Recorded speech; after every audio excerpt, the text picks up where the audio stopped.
কলকাতা সহ দক্ষিণবঙ্গের 10 জেলায় হলুদ সতর্কতা জারি করেছে আবহাওয়া দপ্তর। সকাল থেকে কলকাতা সহ দক্ষিণবঙ্গে চলছে তুমুল দুর্যোগ। দিনভর দফায় দফায় চলবে বৃষ্টি, ধীরে ধীরে বাড়বে বৃষ্টির দাপট। শুক্রবারই বড় সতর্কবার্তা জারি করেছে আবহাওয়া দপ্তর।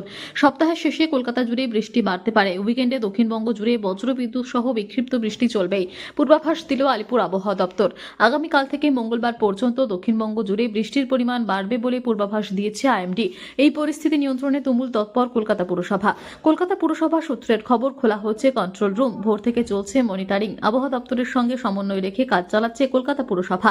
কলকাতার একাধিক রাস্তায় স্ট্যান্ড বাই মোডে রাখা হয়েছে সাকশন মেশিন।